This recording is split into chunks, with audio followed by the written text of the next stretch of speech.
हंसी टीवी का एक वीडियो एक बिल्कुल अलग ही कहानी बता रहा है। वो कह रहा है कि ईरान और अमेरिका के बीच जो बातचीत हम सब देख रहे हैं वो असल में वो है ही नहीं जो दिख रही है। तो चलिए आज इसी के दावों को जरा कुरेद कर देखते हैं। अच्छा, इस पूरी सिचुएशन को समझने के लिए सोर्स एक बड़ी मजेदार मिसाल देता है। सोचिए कि एक कुश्ती का मुकाबला चल रहा है, लेकिन ये सिर्फ जोर आजमाइश नहीं है, ये तो दिमाग की लड़ाई है। और हाँ, इस अखाड़े में दो बिल्कुल अलग अलग किस्म के पहलवान हैं। एक जिसे अपनी ताकत पर, अपने साइज पर पूरा घमंड है, और दूसरा वो है जो अपने दिमाग और सबसे ज्यादा अपने सब्र पर यकीन रखता है। तो वीडियो के हिसाब से अमेरिका वो भारी भरकम पहलवान है, मतलब जो सिर्फ जोर जबरदस्ती से डरा धमकाकर जीतना चाहता है। और दूसरी तरफ है ईरान, वो छोटा लेकिन कहीं ज्यादा स्मार्ट पहलवान। उसका गेम प्लान सिंपल है, बड़े वाले को इतना थका दो, इतना परेशान कर दो कि वो खुद ही हार मान ले।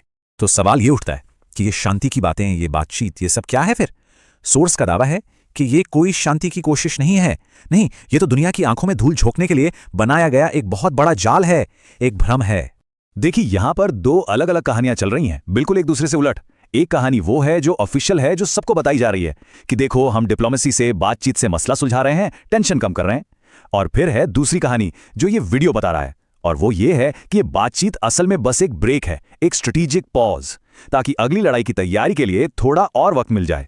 तो फिर अगर ये शांति के लिए नहीं है, तो इस ब्रेक का, इस पॉज का असली कारण क्या है?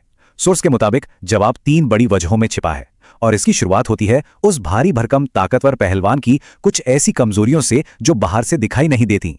वीडियो का तर्क है कि अमेरिका बाहर से जितना ताकतवर दिखता है ना, असल में अंदर से वो काफी थक चुका है, बुरी तरह से। और इस थकान की सबसे पहली और सबसे बड़ी वजह है पैसा। सोर्स का दावा है कि ये जो टकराव चल रहा है ना, इसमें हर रोज मिलियंस ऑफ डॉलर्स जल रहे हैं, और इसका सीधा बोझ अमेरिकी इकोनॉमी पर पड़ रहा है। लेकिन बात सिर्फ पैसों की नहीं है। वीडियो के मुताबिक अमेरिका की मुश्किलें कहीं ज्यादा बड़ी हैं, मतलब मिलिट्री लेवल पर भी और जियोपॉलिटिकल लेवल पर भी। एक तो उनका मिसाइलों का स्टॉक लगभग खत्म हो रहा है, और इन्हें दोबारा बनाने में सालों और बेहिसाब पैसा लगेगा। और ऊपर से उनका सबसे बड़ा कॉम्पिटिटर चीन अब खुलकर ईरान के साथ खड़ा हो गया है। तो जाहिर है इन सब चीजों ने अमेरिका पर बातचीत की टेबल पर आने का दबाव बनाया है। अब अमेरिका की ये मजबूरी तो कहानी का सिर्फ एक पहलू है।